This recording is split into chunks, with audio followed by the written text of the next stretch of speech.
Esta es la historia de un hombre que nació en Zaragoza cuando las campanas de la iglesia del Pilar dirigían la vida que transcurría monótona y horizontal, y que murió en el Pekín de Mao. Juan Vicens fue estudiante en la Residencia de Estudiantes de Madrid, librero en el París surrealista, bibliotecario en España, comunista en México, por breve tiempo en Moscú, y en Pekín, enviado por el Partido Instructor de Locutores para las emisoras radiofónicas en lengua española. Un hombre que, como inspector de las bibliotecas de misiones pedagógicas y de las bibliotecas municipales creadas por la República, recorrió más de 100 pueblos y aldeas de toda España en pocos meses, y así pudo descubrir un mundo desconocido y maravilloso. Llegué a la biblioteca de Cortegana 1 hora después de abrirse. Todas las plazas estaban ocupadas y la gente continuaba afluyendo. Para llegar a Jubiles, en la cima de la Sierra de la Alpujarra, hay que caminar 4 horas. Un concejal maravillado me decía, y además se ha tomado la molestia de subir hasta aquí para ver si nos ha gustado la biblioteca que nos enviaron. Era una persona encantadora. Carmen Camaño, dirigente estudiantil, bibliotecaria, comunista, con altas responsabilidades durante la guerra.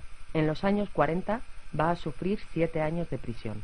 Porque iba como bibliotecario, se pasaba, a lo mejor había pensado que en aquel pueblo acababa una mañana y había visto que podía dejar clasificada una escuela infantil, una biblioteca infantil, explicándole al maestro cómo era el lote de libros que llevaba y cómo había que atender a los niños de una cierta manera, porque si no, no entendían, y se pasó una semana. La biblioteca de Castropol es verdaderamente extraordinaria, la más moderna de las bibliotecas populares. Ha fundado sucursales en las aldeas y se ha convertido en el núcleo de toda actividad cultural. Teatro popular, centro de folclore, conferencias, publicación de boletines y revistas. A los 50 días de proclamarse la República, se crea el Patronato de Misiones Pedagógicas.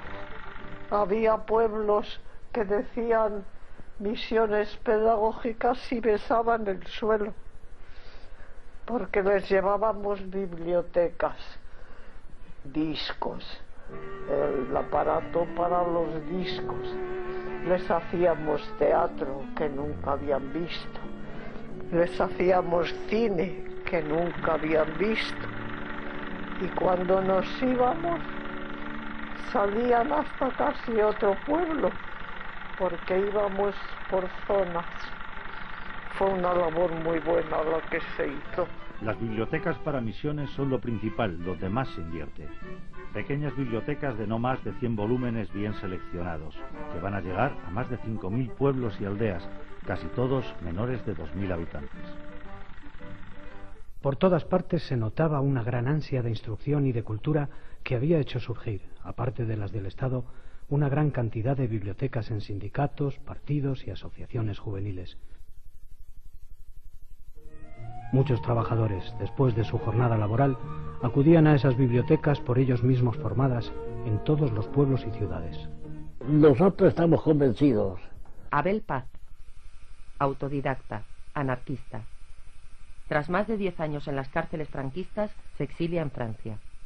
Escritor y propagador de los ideales anarquistas. De que si la gente no está preparada, nunca se podrá cambiar nada.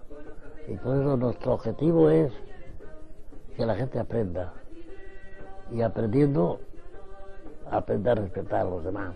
Y aprenda a vivir colectivamente. No separamos la cultura social de la vida social, no la separamos. Y esto hace que en donde hay un anarquista, pues o aparece una biblioteca, o aparece un libro, o aparece un periódico. Se llama Valeria, escríbeme en España. Un afán de saber, de creer que por la educación, por la cultura venía la liberación, que viene, claro, que duda cabe. María Braña, alumna y luego profesora del Instituto Escuela, colaboradora del Centro de Estudios Históricos. Al finalizar la guerra se le castiga con la separación definitiva de la enseñanza oficial. Un educador es mucho peor bombas. Porque lanzar bombas lo hace cualquiera. Educar no lo hace cualquiera. Y ese movimiento de educación, educacional, lo que asustó a la policía. A principios de 1936 nos reunimos para crear Cultura Popular, una organización técnica que coordinara los cientos de bibliotecas obreras. La sublevación militar nos obligó a adaptar nuestro programa e intensificar nuestra labor en trincheras y retaguardia.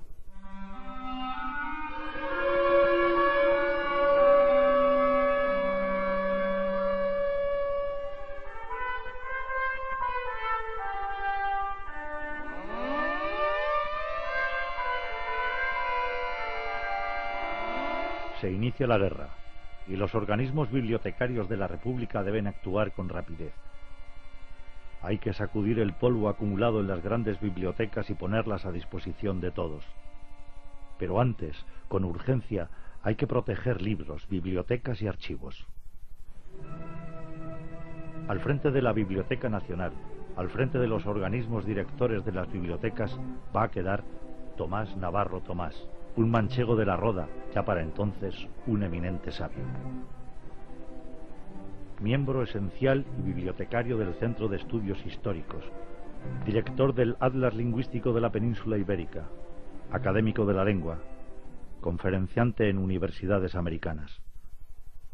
Asume todas las responsabilidades que el gobierno de la República le asigna, hasta el último día en el que cruza la frontera con su amigo Antonio Machado.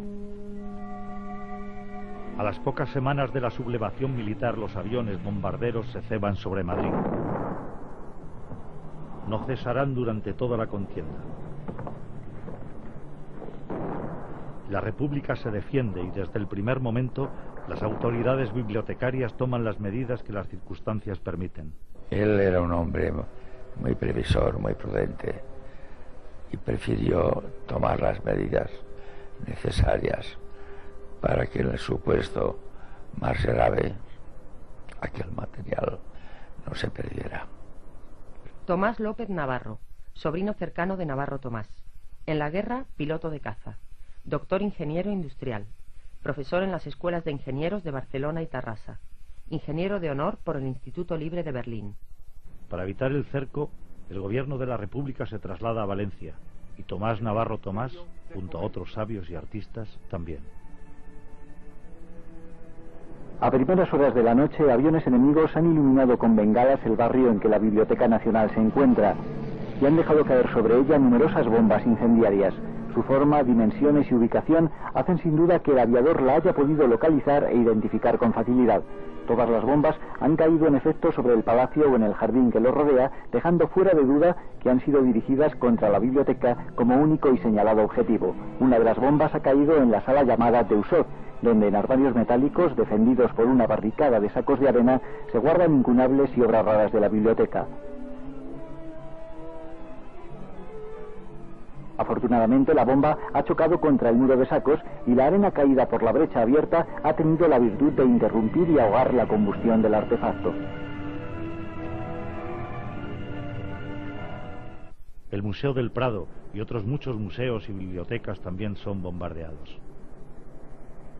También el Palacio de Liria y su espléndida biblioteca. Situación que se extiende a otros lugares, como el Palacio del Infantado de Guadalajara, o donde se lucha edificio a edificio, piso a piso, como en la joven ciudad universitaria de Madrid. Los tesoros más valiosos salen de la Biblioteca del Escorial y de la Biblioteca Nacional rumbo a Valencia. Hizo un trabajo ímprobo para salvar todo el material, especialmente aquel que era más preciado de la biblioteca, y poderlo sacar de Madrid, porque entonces estaban bombardeando Madrid sencillamente, y bombardeando pues podría caer sobre el Prado, sobre la biblioteca, sobre cualquier sitio. Es en ese momento convulso cuando hay que hacer una labor pedagógica.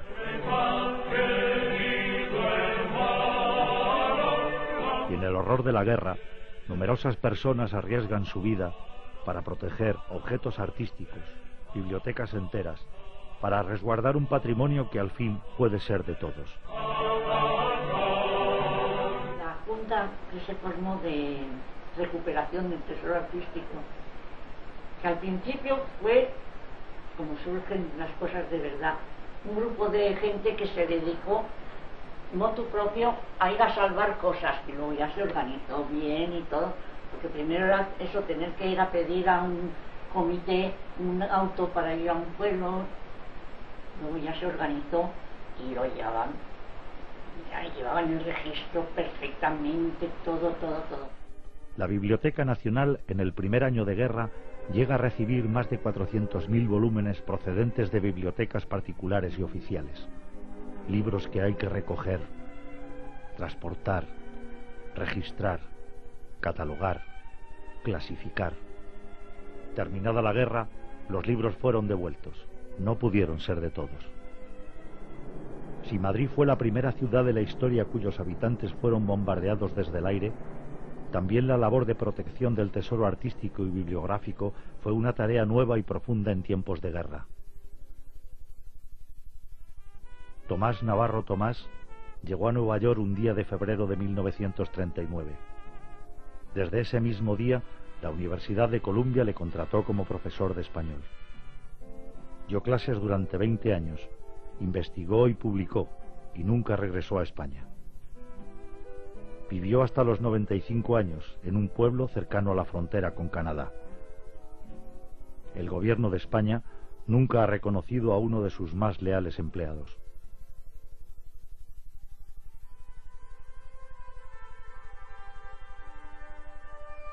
Nos borraron del mapa como si nunca hubiéramos existido.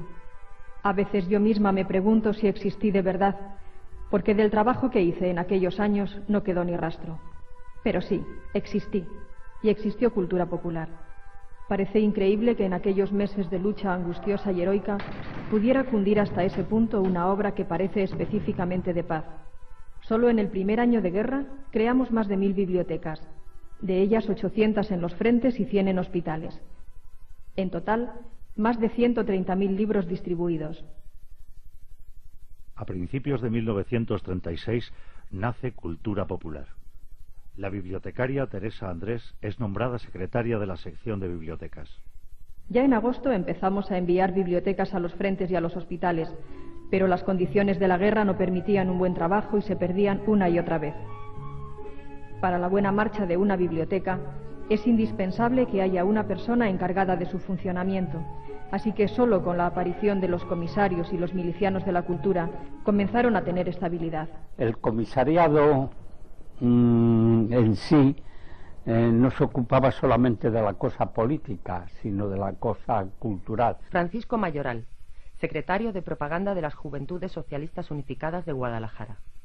Desde 1938 estuvo en el frente de Madrid. Al terminar la guerra trabajó como delineante. Como nuestro ejército era un ejército de obreros y campesinos bastante poco preparados en todos los terrenos, van a impulsar también dentro del ejército, no se va a descuidar la cosa cultural. Los milicianos de cultura solían ser maestros o gente capacitada para enseñar. En sitios no batidos por fuego, pues enseguida se levantaba un cobertizo con troncos y con ramas y tal.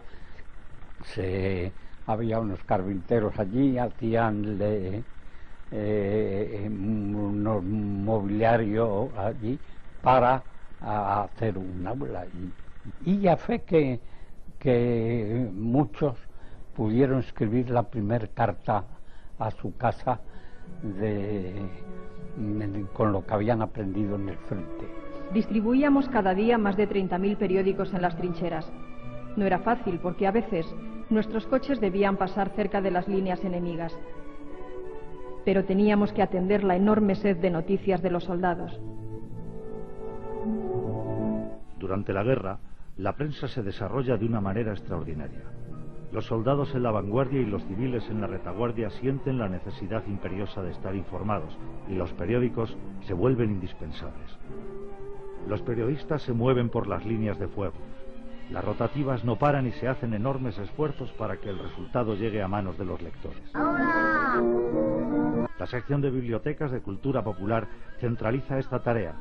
Sus vehículos recorren las redacciones, recogen los periódicos y se encargan de su distribución. Al mismo tiempo, muchas compañías y batallones crean sus propios boletines. Que llegamos a crear un periódico en la brigada.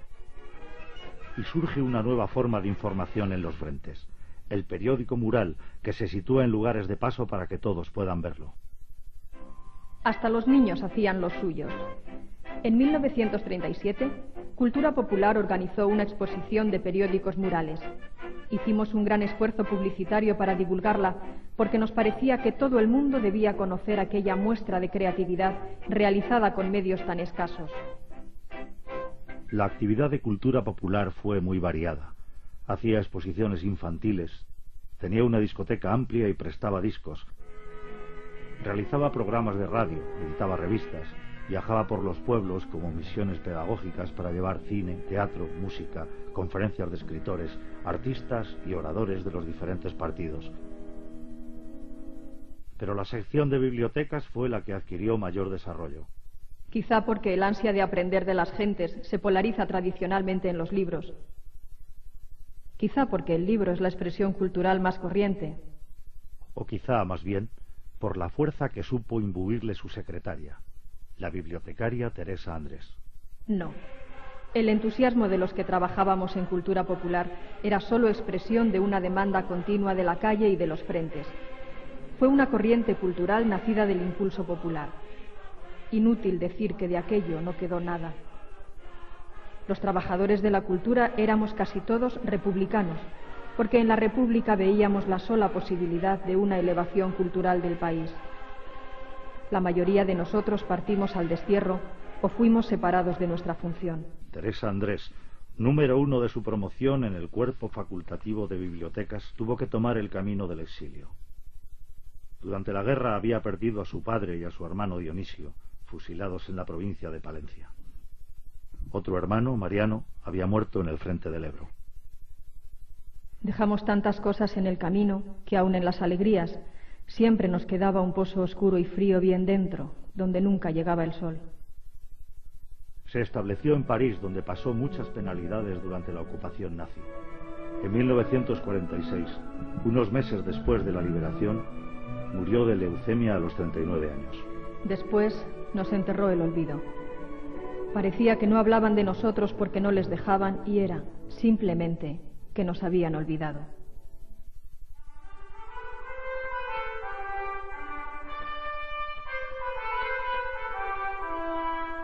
En los primeros tiempos del siglo XX, Cataluña unifica las 4 diputaciones provinciales en una organización, la Mancomunitat.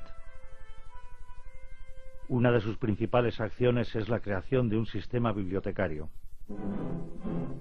Jordi Rubió, perteneciente a una familia de grandes investigadores y eruditos, va a ser la persona que lo desarrolle. Estuvo en Alemania y en Inglaterra viendo el tipo de biblioteca pública. Teresa Boada, alumna de Jordi Rubió en la Escuela de Bibliotecarias entre 1934 y 1937. Desde ese año, toda su vida va a trabajar como bibliotecaria, especialmente como bibliógrafa. Jordi Rubió será el director de la Biblioteca de Cataluña, director de la Escuela de Bibliotecarias y director de una red de bibliotecas populares que querían instalarse en edificios especiales, propios, preferentemente de nueva construcción, limpios y claros, a poder ser en espacios aislados rodeados de aire y vegetación. La nueva República y el Estatuto de Autonomía van a alentar ese sistema de bibliotecas. El estallido de la guerra va a originar nuevos retos: bibliotecas en los frentes, bibliotecas en hospitales, libros en retaguardia.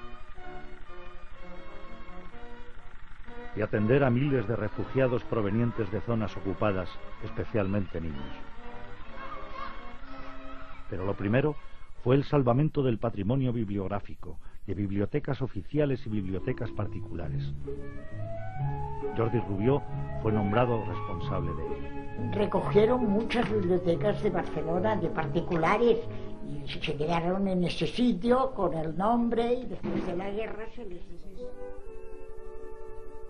Para llevar libros a los frentes, la Generalitat crea el Servei de Biblioteques del Front, y Jordi Rubió es el responsable.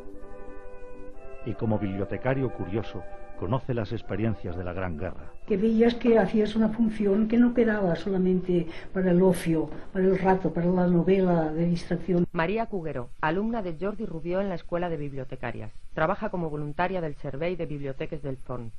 Finalizada la guerra, deja las bibliotecas para organizar librerías desorganizadas.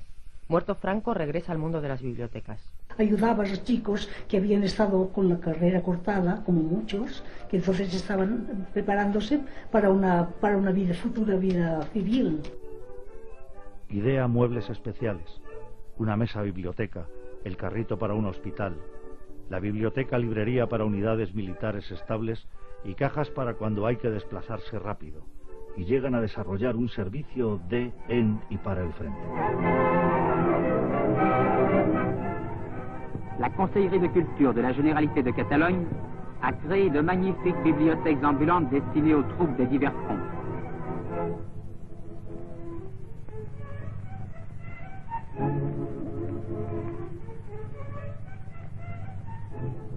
Le conseiller Sbert en effectue la remise et le président de la Généralité, Louis Compagne, prononce un discours marquant le début de cette grande œuvre de culture populaire. Ces bibliothèques, aménagées dans de splendides camions appartenant au commissariat de la propagande, porteront sur les divers fronts un très grand nombre de livres choisis, à la lecture desquels les combattants pourront employer utilement les courts instants de trêve que leur laisse. En el frente de Aragón instalan dos subcentrales, Alcañiz y Sariñena. El objetivo es llegar hasta la última trinchera. Fue una época muy hermosa, a pesar de la guerra. Muy triste por un lado y muy hermosa por otro. Las dificultades surgen por todos los lados. Un nuevo bibliobús, mejor adaptado, no puede cubrir todas las necesidades. Falta papel y faltan libros. Y los bombardeos pueden ser devastadores. La biblioteca de la Universitat de Barcelona es una de las mejores. Las bombas van a destruir laboratorios, bibliotecas, instalaciones. La central del Servei queda destruida minutos después de que hayan salido sus bibliotecarias. Además, desde 1935 Jordi Rubió es el responsable del traslado de la Biblioteca de Cataluña a su nueva sede. Y el mérito es que el traslado se hizo durante la guerra. La noche anterior a la entrada de las tropas de Franco en Barcelona, Jordi Rubió la pasa en su biblioteca. En la biblioteca que desde hace 25 años, cuando él tenía 27, fue nombrado director.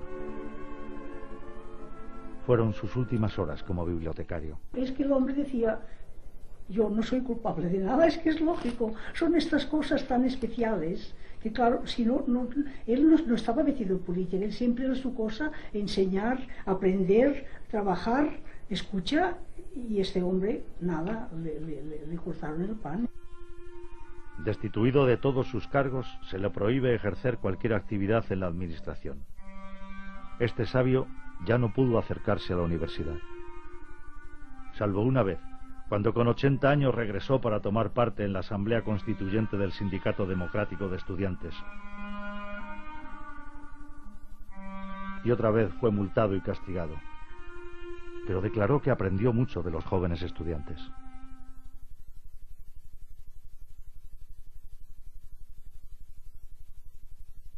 Los he engañado a todos. Les he hecho creer que se me han olvidado aquellos años maravillosos, aquel trabajo apasionante en las bibliotecas de la República. ¿Cómo podría olvidarlos, si es lo mejor que he hecho en mi vida? Me llamaban la muchacha del jersey verde. Me hacía gracia lo de muchacha, cuando pasaba de los 30 y ya había tenido a mis 4 hijos. Precisamente mis hijos fueron una de las causas que me empujaron a comprometerme en el trabajo bibliotecario.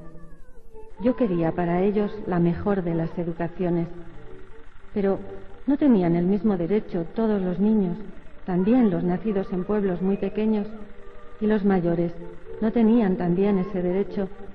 Como decía el maestro Cosío, el lugar de nacimiento no puede ser un obstáculo para acceder a la cultura y a la libertad que ella comporta. A principios de los años 30, María Moliner tiene 30 años y es delegada del Patronato de Misiones Pedagógicas en Valencia. Desde 1922 pertenece al Cuerpo Facultativo de Archivos y Bibliotecas. En 1935 se celebra en Madrid el segundo Congreso Internacional de Bibliotecas. María presenta una ponencia en la que ya apunta la idea de un sistema nacional de bibliotecas. Un sistema en que las bibliotecas constituyan estaciones de un servicio ramificado, que paralelamente a la transmisión de libros haga llegar hasta los más pequeños y apartados lugares el espíritu de misiones pedagógicas.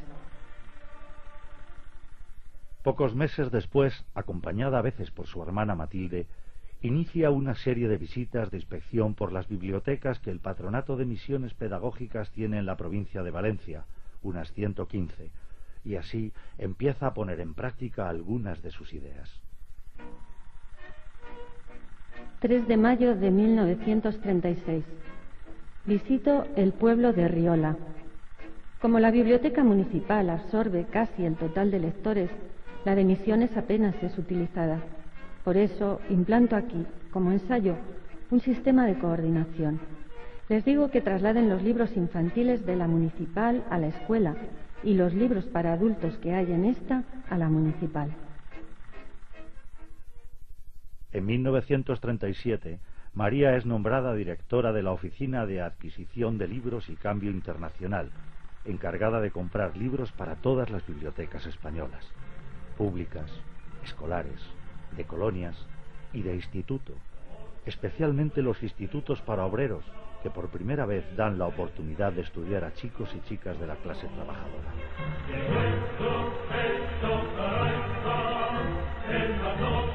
En un año de trabajo, la oficina gasta casi 7 millones de pesetas en la compra de 433.000 volúmenes. Viví aquellos años inmersa en una atmósfera de olor característico, a papel nuevo y a tinta de imprenta. Como jefa de la oficina, aunque de forma anónima, publica unas instrucciones para el servicio de pequeñas bibliotecas, en las que da sencillos consejos a los bibliotecarios rurales para atender bien al público. En el prólogo se dirige a ellos con pasión. En vuestro pueblo la gente no es más terril que en otros pueblos de España, ni que en otros pueblos del mundo. Probad a hablarles de cultura y veréis cómo sus ojos se abren y sus cabezas se mueven en un gesto de asentimiento y cómo invariablemente responden: eso es lo que nos hace falta, cultura. Mientras realiza todo este trabajo, María Moliner sigue imaginando un sistema bibliotecario para España. Sus ideas quedan plasmadas en un plan de organización general de bibliotecas del Estado que presenta en 1937 al Consejo Central de Archivos, Bibliotecas y Tesoro Artístico. La organización coordinada de todas las bibliotecas públicas ha de tender a conseguir que no exista en todo el territorio nacional lugar ni aun casa aislada en el campo que no pueda disponer de libros en cantidad proporcionada a su importancia. Naturalmente, sería absurdo pretender conseguir esto por la repetición de bibliotecas igualmente ricas en todos los lugares. Hay que lograrlo por la coordinación y ramificación de las bibliotecas públicas y la unificación de los servicios técnicos. Aunque no se publica de forma oficial hasta 1939, el plan se pone en práctica inmediatamente, implantándose los servicios según van siendo necesarios. Pero la guerra se pierde, y las bibliotecas españolas pierden para siempre a María Moliner. Y mi madre tenía eso, porque incluso me lo decía, los recuerdos hay que quemarlos. Sí, yo lo decía, pero no los quemé. Solo los guardé muy dentro, en el lugar de las cosas más queridas. Jamás he podido olvidar aquellos días en los que intentamos transformar nuestro pobre país con el arma más poderosa de todas, la cultura.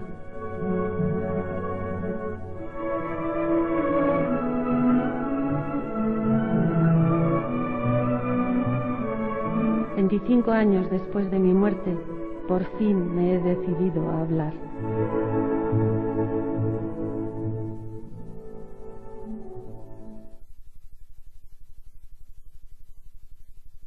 Tristes armas si no son las palabras. Tristes, tristes. Y tristes palabras las de los bibliotecarios que fueron silenciados. Se apagaron antes de ser escuchadas. La Biblioteca Popular Circulante de Castropol es principalmente una biblioteca de cultura general, aunque la importancia que tiene ya su sección de agricultura permita considerarla, bajo este aspecto, como una biblioteca profesional para los labradores. Creo que la humanidad doliente tiene en su dolor un lazo común más fuerte que los demás. Por eso, me parece que podrían fijarse una serie de normas de valor universal al crear las bibliotecas de hospital. Al adquirir los libros, conviene pensar que lograr un instante de alegría, de emoción, de entusiasmo, es más interesante a veces que adquirir una idea nueva, por muy fundamental que ésta sea. Lo que hacíamos era muy bueno porque la Federación Local de Sindicatos tenía una biblioteca en la que siempre, en mi pueblo, había 1000 obreros que leían. Y en todas las partes, en los sindicatos influidos por los anarquistas, la cultura está por encima de todo.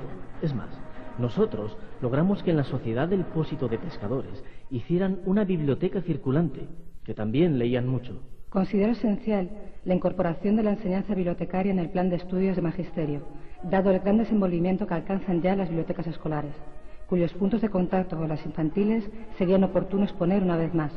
Los maestros, conscientes de su deber, han mostrado un interés constante, pidiendo por sí mismos ayuda a los bibliotecarios en cuanto se refiere a la catalogación, clasificación y manejo de sus bibliotecas escolares. En una guerra se concibe el bombardeo de objetivos militares, polvorines, concentraciones de tropas, depósitos de víveres, pero lo que es inconcebible, lo que no se ha realizado nunca en la historia, es el bombardeo sistemático y repetido de establecimientos culturales absolutamente desplazados del teatro de lucha y sin ningún contenido militar. Yo continúo trabajando en Orihuela, en el museo y en la biblioteca, con tesón y entusiasmo. Ambos establecimientos los he mejorado mucho estos últimos meses, con nuevas adquisiciones e instalaciones. La biblioteca está desconocida. Los 70.000 volúmenes con que la he acrecentado van quedando limpios de polilla y colocados convenientemente en las estanterías que se han instalado. El fichero era un caos que estoy poniendo en orden antes de proseguir la catalogación. Nuestro plan era visitar los pueblos, avisando antes a los alcaldes para facilitar la obra, hacer una memoria mensual de los trabajos y recoger las iniciativas de los miembros de la Junta sobre la riqueza artística desperdigada que pudiera existir. Visitamos los pueblos de Alovera, Budia y Muernando, y actualmente se encuentra en Pastrana el secretario general. En una de mis conferencias en la Universidad de Princeton, he tratado yo de los trabajos para la conservación del patrimonio cultural y artístico llevados a cabo por el comité nombrado especialmente por el gobierno, y de la labor en bibliotecas y archivos oficiales y particulares. Enhorabuena por esa labor. Pero la guerra estalló y me aprisionó. De este modo adquirí una experiencia viva y directa de los problemas militares, una experiencia que todos los libros de historia del mundo no me habrían dado. Y esto fue lo que hizo renovar mi concepción total de cierto número de problemas históricos. De las ciudades durante la guerra yo tenía pocas noticias. Juanito Vicens organizó las bibliotecas del soldado. Me llamó varias veces para que yo interviniera en eso, ya que soy del cuerpo de archiveros y bibliotecarios. Y yo le dije que no, y se quedaron muy escandalizados. Yo tenía mucho trabajo en el frente, y los soldados podrían pensar que yo me había rajado. La única propaganda que he realizado ha sido la que imponía a mi cargo. Propaganda a favor de la Biblioteca de Córdoba. Y la he llevado a cabo no con predicaciones, sino con hechos, transformándola de incómoda en confortable, de antihigiénica en saludable, de inabordable y hosca en abordable y de fácil acceso, de conglomerado informe de libros en ordenación moderna. De esta actuación me vanaglorio. He visto pisotear las cosas más sagradas, perseguir el mérito verdadero y entronizar la mediocridad y la ambición. Se dice con frase acertadísima que la ignorancia es la base del poder, y no solo en un lugar, sino en muchos lugares. Tuve yo hace muchos años que salir del mío por no poder sufrir tanta ignominia. A la profesión de bibliotecario, que no servía para citar en los grandes discursos, no concedían mucho interés nuestros dirigentes en Moscú, que habían centrado su atención en la universidad y en el Instituto de Ingenieros en Energía, y que citaban con admiración rural. A los que estudiábamos para bibliotecarios nos dejaban en paz. Era como si no existiéramos. Intentaron callarnos. Casi lo consiguen. Mas no pudieron evitar que con el tiempo las letras dispersas se juntaran de nuevo en sílabas y que hoy, pasados los años, muchos oídos quieran escucharlas.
Misiones pedagógicas y besaban el suelo, porque les llevábamos bibliotecas, discos, el aparato para los discos, les hacíamos teatro que nunca habían visto, les hacíamos cine que nunca habían visto, y cuando nos íbamos salían hasta casi otro pueblo, porque íbamos por zonas.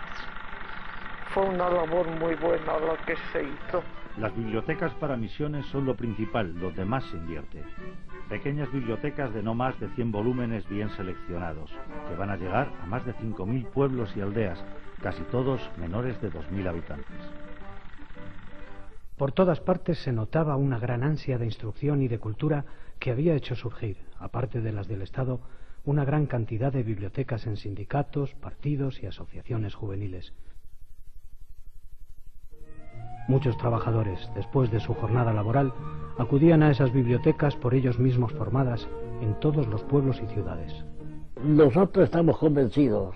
Abel Paz, autodidacta, anarquista.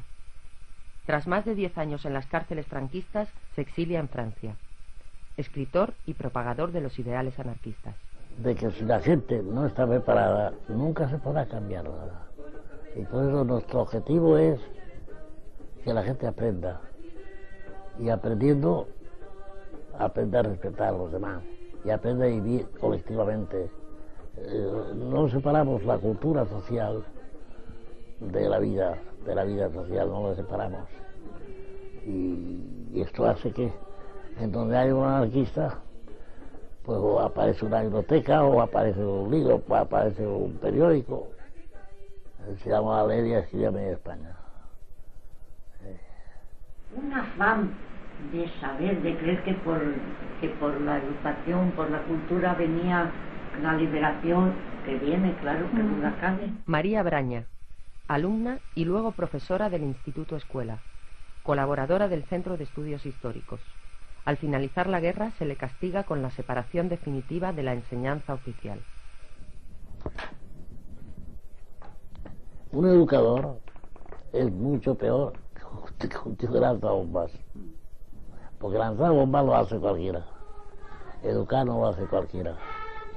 Y ese movimiento de educación, educacional, lo que asustó.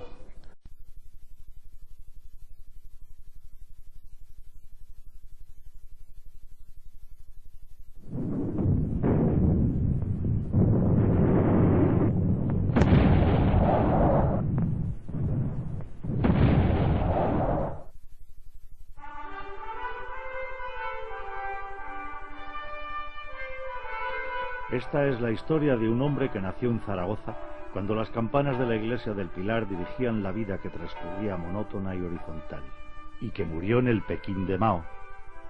Juan Vicens fue estudiante en la Residencia de Estudiantes de Madrid, librero en el París surrealista, bibliotecario en España, comunista en México, por breve tiempo en Moscú, y en Pekín, enviado por el partido instructor de locutores para las emisoras radiofónicas en lengua española.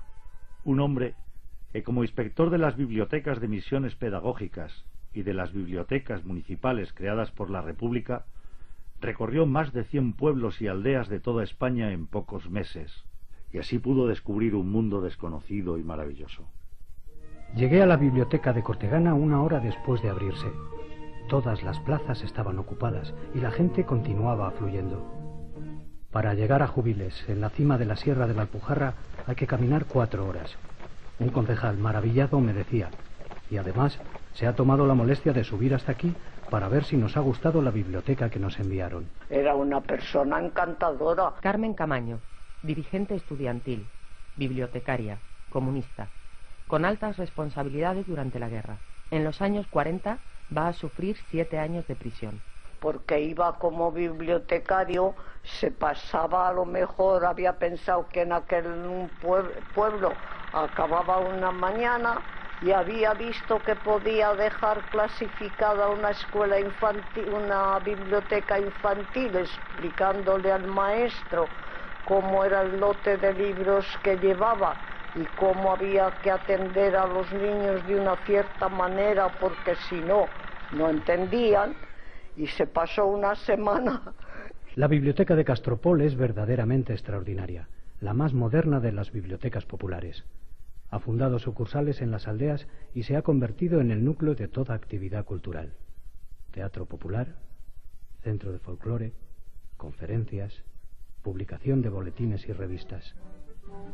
A los 50 días de proclamarse la República, se crea el Patronato de Misiones Pedagógicas. Había pueblos que decían... Abusía. A principios de 1936 nos reunimos para crear Cultura Popular, una organización técnica que coordinara los cientos de bibliotecas obreras. La sublevación militar nos obligó a adaptar nuestro programa e intensificar nuestra labor en trincheras y retaguardia.